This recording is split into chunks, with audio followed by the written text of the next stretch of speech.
नमस्कार, स्वागत है आपका जी बिजनेस में। मैं हूं दीपक डोभाल और आप देख रहे हैं आपकी खबर आपका फायदा। पिछले 10 साल में क्रेडिट कार्ड धारकों की संख्या में 4 गुना बढ़ोतरी हुई है, लेकिन अब इसके डिफॉल्ट बैंकों के लिए चिंता का कारण भी बन रहे हैं। मार्च 2022 तक क्रेडिट कार्ड डिफॉल्ट की रकम 3,000 करोड़ रुपए के आसपास थी, जो मार्च 2023 तक बढ़कर 4,000 करोड़ के पार चली गई है। आज हम इसी पर चर्चा करेंगे। क्रेडिट कार्ड के बढ़ते आउटस्टैंडिंग की वजहों को समझने की कोशिश करेंगे, जानेंगे कि क्रेडिट कार्ड डिफॉल्ट कैसे सिबिल स्कोर खराब करता है और इससे भविष्य में क्या-क्या दिक्कतें हो सकती हैं। क्रेडिट कार्ड का बिल मैनेज करने में और कभी-कभी नकदी की दिक्कत हो तो डिफॉल्ट से बचने के तरीकों पर भी बात करेंगे, लेकिन सबसे पहले देख लेते हैं ये रिपोर्ट।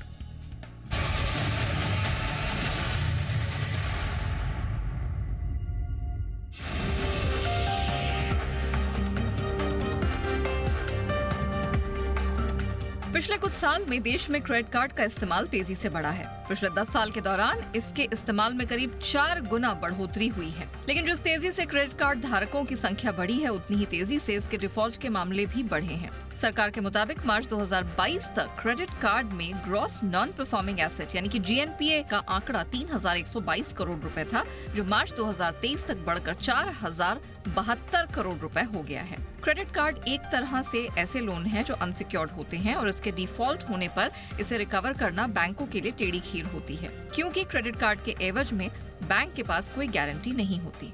पहले समझते हैं कि क्या होता है क्रेडिट कार्ड डिफॉल्ट। दरअसल अगर किसी ने अपने क्रेडिट कार्ड का पेमेंट 1-2 बार नहीं किया या मिस कर दिया तो इसका मतलब ये नहीं है कि कोई डिफॉल्टर है। लेकिन जब कोई लगातार 3 महीनों तक क्रेडिट कार्ड का मिनिमम अमाउंट ड्यू भी नहीं चुकाए तो इसे डिफॉल्ट की कैटेगरी में रखा जाता है। अगर कोई डिफॉल्ट की श्रेणी में है तो बैंक पैसे की रिकवरी के लिए उस पर मोटा जुर्माना लगाते हैं। लेकिन अगर कोई इसके बाद भी पैसा नहीं दे रहा है तो बैंक के पास कानूनी कार्रवाई भी एक हथियार होता है।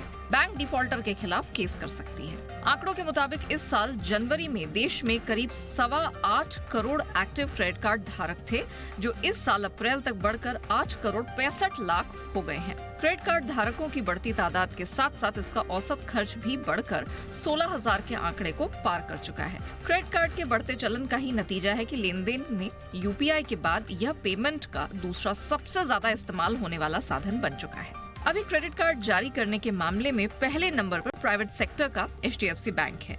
मई तक HDFC बैंक के 1 करोड़ 81 लाख क्रेडिट कार्ड इस्तेमाल हो रहे थे। क्रेडिट कार्ड के कुल बकाये में भी 28.5% की हिस्सेदारी के साथ HDFC बैंक पहले नंबर पर है।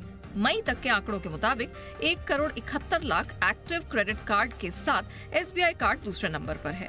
इसके बाद ICICI बैंक के भी क्रेडिट कार्ड धारकों की संख्या 1 करोड़ 46 लाख के करीब है। वहीं एक्सिस बैंक का क्रेडिट कार्ड इस्तेमाल करने वालों की संख्या 1.25 करोड़ के करीब है।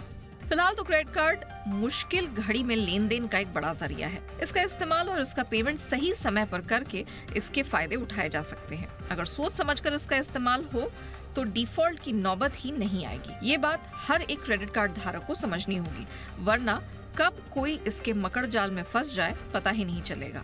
ब्यूरो रिपोर्ट, जी मीडिया।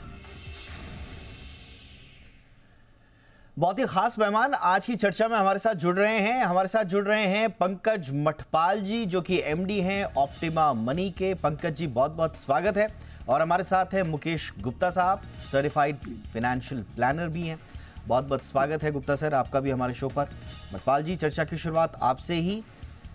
भारत जैसे देश में मेरा तो ये मानना है पंकज जी कि क्रेडिट कार्ड आपकी फर्स्ट चॉइस हो ही नहीं सकती।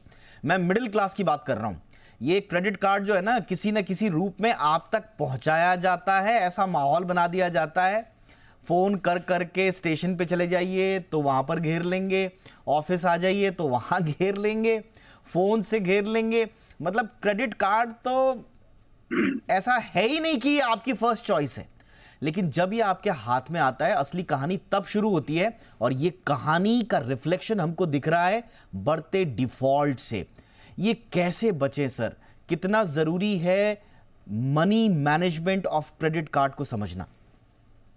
दीपक जी नमस्कार। बिल्कुल सही कहा आपने। देखिए, जो आपने लायबिलिटी है वो बैंक के लिए असेट है, तो वो तो चाहेंगे कि मैक्सिमम लोग क्रेडिट कार्ड यूज करें, लोन लें, ताकि उनकी उससे इनकम हो।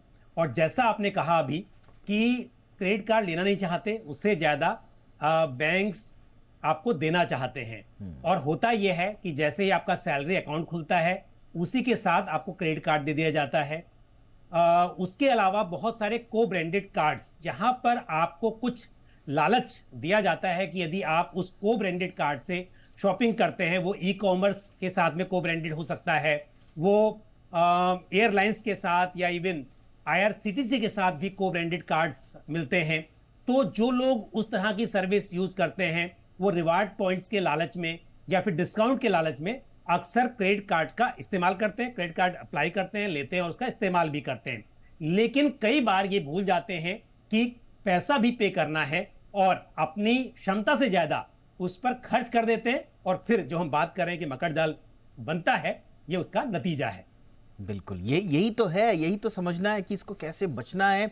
गुप्ता जी, अक्सर हम देखते हैं धारणा ये है कि क्रेडिट कार्ड में जितनी आपकी लिमिट है उसको अपने स्टेटस से जोड़ लेते हैं लोग। कई बार मैंने देखा, बड़ा फ्लॉन्ट करते हैं लोग, आपके क्रेडिट कार्ड में कितनी लिमिट है साहब? अजी 4 लाख है। वाह! तो मान लिया ये जाता है कि आप बड़े धनाढ्य आदमी हैं, और जिसकी क्रेडिट लिमिट कम है तो उसको कहा जाता है कि यार क्रेडिट कार्ड रखा ही क्यों है। ये हम भूल जाते हैं कि ये लिमिट नहीं है, ये आपकी रईसी की निशानी नहीं है, ये कर्ज है। तो ये साइकोलॉजी ऑफ क्रेडिट कार्ड थोड़ा सा समझाएं सर, और मैनेजमेंट कैसा हो उसमें? नहीं, साइकोलॉजी बेसिकली आजकल स्टेटस सिंबल बन गया। जैसे आपने राइटली कहा कि ना मेरे क्रेडिट कार्ड की लिमिट इतनी है, एक्चुअली इनफैक्ट मैंने जो क्रेडिट कार्ड लिए मैं उनकी लिमिट घटाता हूँ। बल्कि हमने बोला कि हमारे को लिमिट 25,000 से ज्यादा नहीं चाहिए, जो कि हमारा एवरेज एक्सपेंसेस होता है। क्योंकि आपको लिमिट कम करने से एक बेनिफिट है कि अगर कोई फ्रॉड होगा तो उससे लिमिट से ज्यादा नहीं हो सकता। बट स्टेटस सिंबल के लिए लोग 2 लाख, 4 लाख, 5 लाख का करते हैं। और दूसरा जो सबसे बड़ा कल्प्रिट है, जो है रिवॉल्विंग क्रेडिट। लोग क्रेडिट कार्ड लेते हैं, लेकिन हमारे देश में फाइनेंशियल लिटरेसी इतनी कम है कि उनको समझ नहीं आता। वो वहां से क्रेडिट कार्ड का आता है कि आपका ड्यू है जी 1,000 रुपए है, आप केवल 5% आउटस्टैंडिंग का पे कर दीजिए। अगर मैंने ये कैलकुलेशन सिंपल की थी, अगर आप और उस पर रेट ऑफ इंटरेस्ट है 36%, तो अगर हर महीने आप 5% जो आपका पेंडिंग है प्लस इंटरेस्ट के साथ आप पे करेंगे, तो एक साल में रफली आप 1,000 के अगेंस्ट में आप 885 रुपए दे चुके होंगे, और उसके बावजूद आपका 770 रुपए आपका फिर भी प्रिंसिपल आउटस्टैंडिंग रहेगा। तो आपको सालों बीत जाएंगे उसको पे ऑफ करने में। बट क्योंकि मैंने बताया फाइनेंशियल लिटरेसी बहुत कम है, तो लोग इतना समझते नहीं है। जब आप आजकल मॉल में जाते हैं तो अभी छोटी छोटी चीजों पे भी आपको क्रेडिट मिल रहा है, आपको सलवार सूट के लिए भी मिल रहा है, आपको मोबाइल के लिए भी मिल रहा है। और वो सिंपल से बताते हैं कि आप वो टोटल कॉस्ट नहीं बताते सर, आपको खाली 1,000 रुपये पर मंथ देना है। आप उसकी टोटल कॉस्ट है 8,000 रुपये, बट आपको 12 महीने में पूरा हो जाएगा, आप 1,000 रुपये पर मंथ दे दीजिए। तो बेसिक जो प्रॉब्लम है, एक तो जो पुश करते हैं, कोई एक रेगुलेशन का इशू है, एक फाइनेंशियल लिटरेसी है, फाइनेंशियल लिटरेसी हमारे यहाँ शॉर्ट है, और ये कभी कैलकुलेट नहीं करते कि हम कितना पे कर रहे हैं। वो आप देखिए 36% का रेट ऑफ इंटरेस्ट है। ऐसा कोई बिजनेस नहीं है जिसमें आप इतना रिटर्न जनरेट कर सकते हो। तो एक किसी उन्होंने एक सेइंग है कि कहते हैं बिजनेस आप ऐसा कीजिए कि जब आप सो रहे हो तब भी आप पैसे बना रहे हो, नहीं तो आपको रेस्ट ऑफ द लाइफ काम करना पड़ेगा। तो ये तो बिल्कुल उल्टा है यहाँ पर। जब बैंक जब सोए हुए हैं, बैंक जब सोए हुए हैं उनका पैसा बन रहा है, और ग्राहक जो क्रेडिट कार्ड होल्डर है जब वो सोया हुआ है उसका पैसा जा रहा है। तो ये बड़ी विचित्र स्थिति है। अब थोड़ा सा हाइजीन पे आते हैं। पंकज जी, मैं एक MIT की बड़ी शानदार स्टडी पढ़ रहा था, 2021 में इनकी आई थी, और इन्होंने साइकोलॉजी ऑफ क्रेडिट कार्ड पे बड़ी शानदार बात करी। इन्होंने लिखा कि how credit cards activate the reward centre of your brains and drive spending. ये आघात करते हैं सीधे आपका जो रिवॉर्ड सेंटर ऑफ ब्रेन है, और फिर स्पेंडिंग को ड्राइव करते हैं। आपके ब्रेक्स जो है ना वो खत्म हो जाते हैं। पॉइंट वाइज बेसिक हाइजीन क्या होनी चाहिए एक आम आदमी को, जो दिमाग में रखे जब उसके पास क्रेडिट कार्ड है? पंकज जी। दीपक, देखिए, क्रेडिट कार्ड का होना अच्छी बात है, और उसकी लिमिट बड़ी हो। भले हम अभी बात कर रहे थे कि कम क्रेडिट लिमिट है तो मतलब वो छोटी पार्टी है, ऐसे कह के बात कही जाती है, लेकिन हकीकत यह है अगर आपकी क्रेडिट लिमिट अच्छी है और आप यूज कम कर रहे हैं तो आपका स्कोर बढ़ेगा। आपका जो क्रेडिट स्कोर है, सिबिल स्कोर है, वो आपका बेहतर होगा। और इसमें सबसे अच्छी बात यह है कि आपको बैंक को भी कहने की जरूरत नहीं कि मेरा क्रेडिट स्कोर कम कीजिए। आजकल आप अपने ऐप के थ्रू जितनी लिमिट चाहें उतनी ओपन कर सकते हैं। आप मैक्सिमम डेली ट्रांजैक्शन पर ट्रांजैक्शन लिमिट सेट कर सकते हैं। तो अब क्रेडिट लिमिट आपकी अच्छी है, आपका ये अच्छी बात है, और कम यूज कर रहे हैं, क्रेडिट स्कोर बढ़ेगा। पर जो आपने बात की हाइजीन की, देखिए ये क्या है, क्रेडिट आपकी लिमिट जो तय हुई है वो बहुत सारे आधार पर आपने किस तरह का पहले एक्सपेंसेस किए या किस तरह से रिपेमेंट हिस्ट्री थी आपकी, उसके बेस पर तय हो गई। लेकिन इसका मतलब ये नहीं कि हमेशा आपकी जो स्थिति है वैसी ही रहेगी। इसके लिए जरूरी है कि आज जब आप उसका इस्तेमाल कर रहे हैं उस वक्त पर आपकी रिपेमेंट कैपेसिटी कैसी है। तो ये बात बहुत इंपॉर्टेंट है कि जब भी आप खर्च करते हैं आप ध्यान दीजिए कि आपको उसको रिपेमेंट करना है और टाइम पर करना है। ये नहीं कि मिनिमम बैंक के लिए तो फायदा है यदि आप मिनिमम पेमेंट करते हैं और बाकी के अमाउंट पर जो भी आउटस्टैंडिंग है उस पर आप इंटरेस्ट पे करते हैं तो बैंक को इससे फायदा हो रहा है। लेकिन यह बात तय है कि अगर आप 38-42% सालाना इंटरेस्ट पे करेंगे तो आप अमीर नहीं बनने वाले हैं और यह आपके लिए दिक्कत पैदा करने वाली बात होगी। तो इसके लिए जरूरी है कि आप ये देख लें कि जो जरूरत है आपको उसके लिए खर्च करें। अगर क्रेडिट कार्ड का इस्तेमाल करने से आपको कुछ फायदा हो रहा है, आपको टाइम मिल रहा है, कोई दिक्कत नहीं है। लेकिन ये ध्यान रहे कि जिस दिन पेमेंट ड्यू है उस दिन आपको पेमेंट करना है, तब आप बिल्कुल क्रेडिट कार्ड का इस्तेमाल कर सकते हैं। ऑलराइट, बिल्कुल आपने सही कहा। अच्छा, हम बात कर रहे हैं, जो साइकोलॉजी और न्यूरो साइंस की बात कर रहे हैं, इसको थोड़ा समझने की आवश्यकता इसलिए है आम आदमी को, क्योंकि जैसा पंकज जी ने कहा, आपको बार बार ये याद रखना है कि ये आपका पैसा नहीं है, ये दरअसल कर्ज है जो एक सोफिस्टिकेटेड कार्ड में छिपा हुआ है। अब इस कर्ज को आप जितना ज्यादा खर्च करेंगे कर्ज उतना ही ज्यादा बढ़ता रहेगा, ये दैत्याकार होता रहेगा। तो इसलिए आपको सोच समझ के इस पर खर्च करना है। गुप्ता जी, अब इसमें ये जो इकोनॉमिक्स, बिहेवियरल इकोनॉमिक्स इसमें जुड़ गई, इसमें न्यूरो साइंस, न्यूरो इकोनॉमिक्स इसमें जुड़ गई। रिस्क चॉइस बहुत इंपॉर्टेंट होगा सर समझना। लेकिन मेरा एक सवाल अब क्रेडिट कार्ड कंपनियों से, एक एग्जाम्पल मेरे को मेरे कलीग ने दिया जिसमें उसका एक पैसा, सपोज 20,850.0 समथिंग पैसा से एक पैसा कम रह गया और पूरा का पूरा चार्ज ठोक दिया उनके ऊपर 600-700 रुपए का पेनाल्टी। ये एआई के माध्यम से ऐसा हो जाता है या क्रेडिट कार्ड कंपनियां जानबूझकर बैठी रहती हैं घात लगाकर कि कब आदमी गलती करे, कब चूके और हम अपना वसूली शुरू करें? बहुत राइटली कहा आपने। छोटे छोटे अमाउंट, इवन कई बार क्या होता है कि आपने रिन्यू नहीं किया बट ऑटोमेटिक वो आपका चार्जर लगा के आपके घर पे कार्ड भेज देंगे। आप उनको कॉल कर रहे हैं सरेंडर करने के लिए बट वो उसमें डिले कर देते हैं और उसके बाद वो खेल शुरू हो जाता है कि आपने डिले पेमेंट किया, आपने इंटरेस्ट आपने फिर उसको पे नहीं किया तो आपका सिविल स्कोर खराब हो जाएगा। इस छोटे से डिफॉल्ट के लिए कल को आप हाउसिंग लोन के लिए जा रहे हैं तो आपको हाउसिंग लोन रिजेक्ट हो जाता है। आपका अगर 2,500 से ज्यादा का अगर आपका आउटस्टैंडिंग रही है क्रेडिट कार्ड के ऊपर तो आपका 50 लाख का लोन रिजेक्ट हो जाएगा। तो इस चक्कर में लोग अपने आप पे ऑफ कर देते हैं, उसको सेटल कर देते हैं। तो ये एक रेगुलेशन की बहुत सख्त जरूरत है हमारे यहाँ की कई बार कंपलसरी बिना आपके डिमांड किए और वो आपके घर पे कार्ड आ जाता है, उसको एक्टिवेट करने के लिए आपसे रिक्वेस्ट करते हैं। तो रेगुलेशन एक होना चाहिए और आपको उसको एज ए कन्वीनियंस यूज करें। जो भी क्रेडिट कार्ड है वो अच्छा आपको फ्री में क्रेडिट दे रहा है बट ड्यू डेट पर आप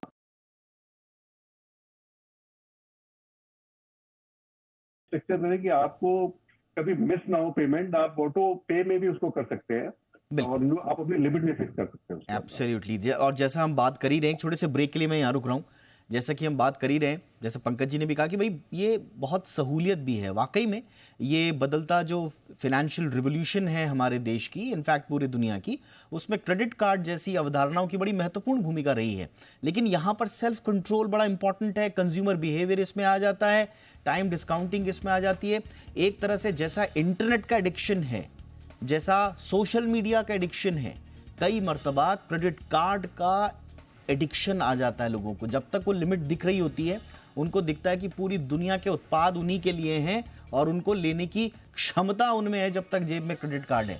तो ये थोड़ा सा हमें समझना होगा। यहाँ पर थोड़ा सा और हाइजीन पे बात करेंगे, रेगुलेशंस पे बात करेंगे। छोटे से ब्रेक के बाद दोनों मेहमान हमारे साथ हैं।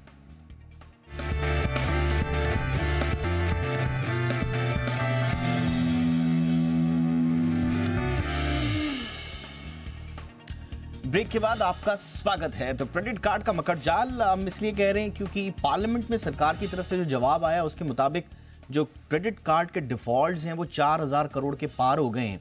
थोड़ा सा चिंता ही इस बात की है। देखने में आपको नंबर्स ज़्यादा नहीं लगेंगे, लेकिन अगर आप उसकी साइकोलॉजी को थोड़ा समझने की कोशिश करेंगे तो वो एक उस बेसिस पे हम इस चर्चा का आयोजन कर रहे हैं कि आखिर क्यों क्रेडिट कार्ड के डिफॉल्ट्स बढ़ रहे हैं, आउटस्टैंडिंग अमाउंट्स जो हैं वो रह जा रहे हैं। और दूसरी बात ये है कि अक्सर आप किसी से बात कीजिए तो विरले लोग ऐसे मिलेंगे जो अपने क्रेडिट कार्ड से खुश हैं या जो अपनी क्रेडिट कार्ड बिहेवियर और हाइजीन है उससे खुश हैं।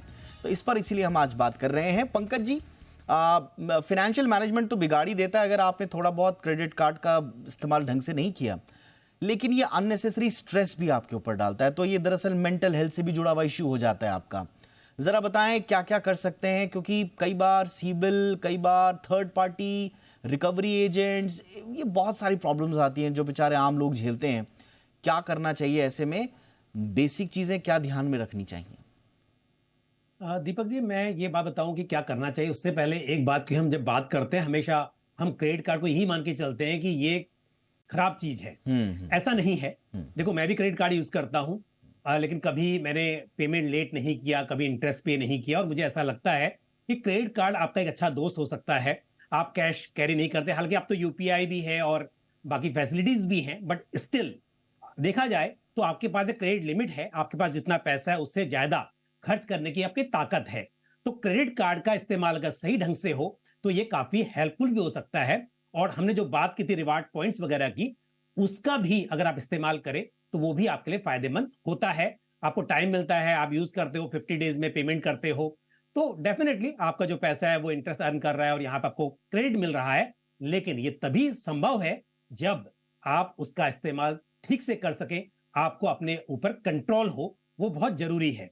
दूसरी बात यह है कि क्या नहीं करना चाहिए और क्या करना चाहिए। पहली बात, उस व्यक्ति को कार्ड लेना ही नहीं चाहिए जिसका अपने ऊपर कंट्रोल ना हो। अब हम हमेशा बात करते हैं कि इसका अपने खर्चे ऊपर कंट्रोल नहीं है, पैसा होता है तो ये उड़ा देता है। तो ऐसी जब बातें होती हैं, जब पैसा होता है उड़ा देता है, नहीं होगा तो भी उड़ा देंगे। आपके पास ये क्रेडिट लिमिट मिली हुई है और आप उसका भरपूर यूज करेंगे, तो ऐसे लोगों को इससे दूर रहना चाहिए।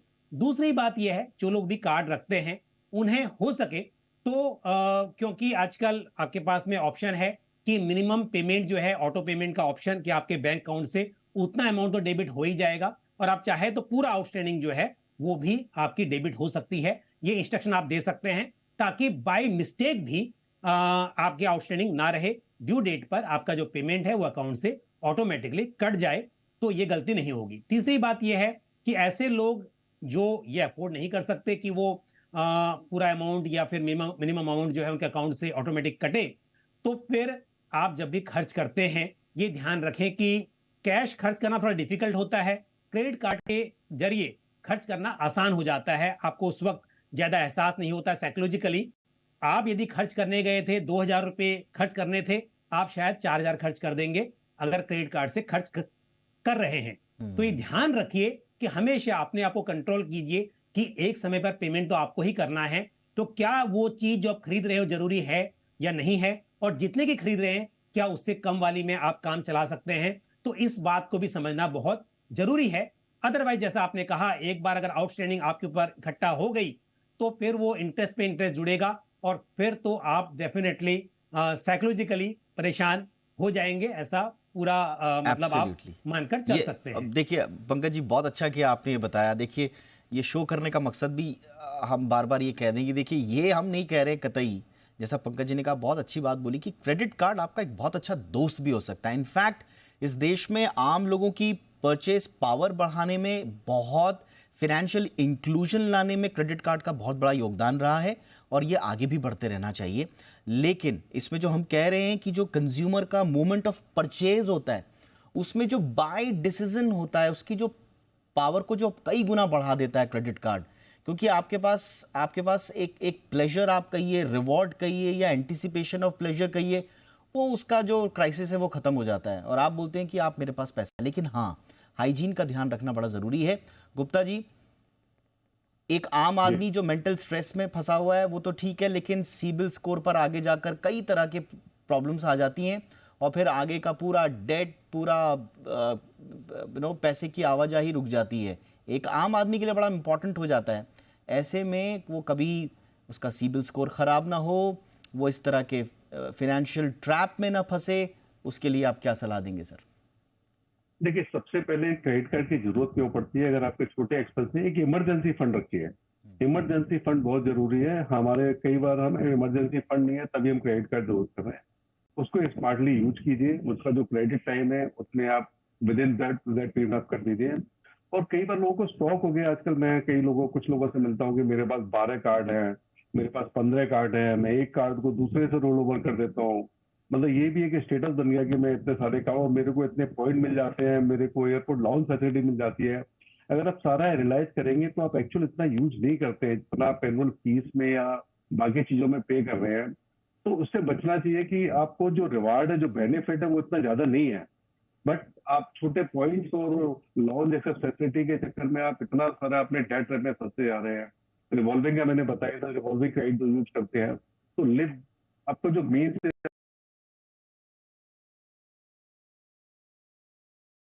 लोग कैश एडवांस ले लेते हैं। उसमें कैश एडवांस आपको छोटा अमाउंट है बट वो चार्ज कर रहे हैं 30% का।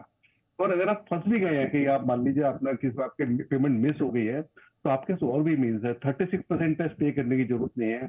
अगर आपका कोई इन्वेस्टमेंट है, आप इन्वेस्टमेंट के अगेंस्ट में ओडी लिमिट ले सकते हैं। तो वहां पे आपको जो भी आपका रिटर्न आ रहा है उससे 2%, 3%, 8-10% या 12% के अंदर आप उसको, तो हमेशा सबसे पहले आपका जो हाई कॉस्ट डेट है आप उसको रिटायर कीजिए। एब्सोल्युटली। और सबसे हाई कॉस्ट डेट में क्रेडिट कार्ड आता है, तो 36% वाले से लेके 42% उसको सबसे पहले रिटायर करना है। आपको कहीं ना कहीं से चीपर रेट में आपको फाइनेंसिंग मिल जाएगी। अगर आप मिस कर गए हैं तो आप उसको सबसे पहले उसको रिटायर कीजिए। ये तो आपने बड़ा अच्छा एग्जांपल दिया। और मैंने भी देखा कई लोगों को कि 10-10 क्रेडिट कार्ड लेकर घूम रहे हैं। उनको लगता है, देखिए, अगर आपको अपना फाइनेंशियल मैनेजमेंट करना है क्रेडिट कार्ड से या कर्जे से, तो आप रॉन्ग साइड में। अगर आप कमाई बढ़ा सकते हैं, अपनी इनकम बढ़ा सकते हैं, सोर्सेस को खोल सकते हैं, उनको अच्छे से मैनेज कर सकते हैं, उससे बढ़िया कुछ नहीं। लेकिन कर्ज लेकर अगर आप दूसरे कर्ज को मैनेज कर रहे हैं तो ये मुझे लगता नहीं कि कोई अच्छी प्रवृत्ति है। बहरहाल, मुझे लगता है कि आज की चर्चा से कई चीजें समझ में आई होंगी। थोड़ा सा हमने साइकोलॉजिकल पार्ट पे भी बात किया, थोड़ा हाइजीन वाले पार्ट पे भी बात किया। और दूसरी बात, जो इंपॉर्टेंट बात ध्यान रखनी है आपको, क्रेडिट कार्ड आपका बहुत अच्छा दोस्त बन सकता है यदि आप उसको पूरे सही संदर्भ में और अनुशासन के साथ स्पेंड करना सीख जाएं। और इसके लिए आपको जो बातें ध्यान रखनी है वो शो में हमने डिस्कस की। बहुत बहुत शुक्रिया पंकज मटपाल जी, वक्त निकालने के लिए आपका। मुकेश गुप्ता जी, आपका भी बहुत बहुत शुक्रिया। आपकी खबर, आपका फायदा में इतना ही। इजाजत दीजिए, नमस्कार।